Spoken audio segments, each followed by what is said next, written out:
Hello, I'm Maura Carley, founder and president of Healthcare Navigation, and today I want to share an actual client story that is most unfortunate, but it underscores why you need travel coverage when you leave the United States, even if you have it in your group coverage, as this young man did. And before I forget and launch into this story, he's doing pretty well, which is the good news about this situation, but mostly because of the efforts of his parents and future in-laws, not the insurance company, who, in my view, really had an obligation to be proactive in this situation and fell far short. The reason you want to have travel coverage is so that you have an organization that's going to provide service to you if illness or injury strikes. You don't want an outfit you just submit claims to. Anyway, so let's get into the heart of the matter. In May of 2021, this young man suffered what's called an AVM, arteriovenous malformation, and it's a serious life-threatening situation requiring neurosurgery. And he was on a Caribbean island at that time with his fiance and future father-in-law, and was transported to another larger island where there too it was felt that he needed much more sophisticated medical services. The family was in touch immediately with the insurance company, which is one of our major insurance companies in the US, which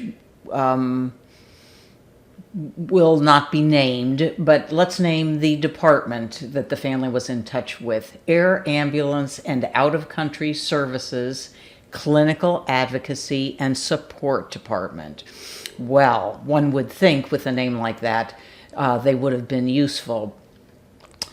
But the mother was told that both in-network air ambulance companies were committed, and she was pretty much left to her own devices to do research on air ambulance companies, and did a pretty good job and was in touch with this department, which basically said, yes, that's a reasonably reputable organization, and the family had every reason to believe the air ambulance transportation would be covered.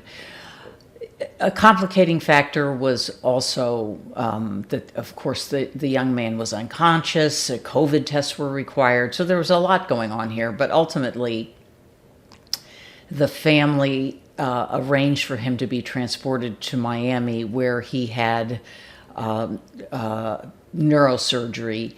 And when the claim was submitted to this insurance company, it was denied, and the rationale for denying it was that he could have received services in Puerto Rico, which is so ridiculous because the family didn't have the wherewithal to, arrange for neurosurgery in Puerto Rico. I think it was tough enough to find a neurosurgeon in Miami when this family was from the Northeast and the young man lived in New York. Anyway, we got involved several months afterward and wrote an appeal to the insurance company, and the denial of the claim was overturned. However, it's not over until it's over. It's not over. Winning an appeal is never enough. You have to get your money back, and the family had to pay over $50,000 up front to this air ambulance company.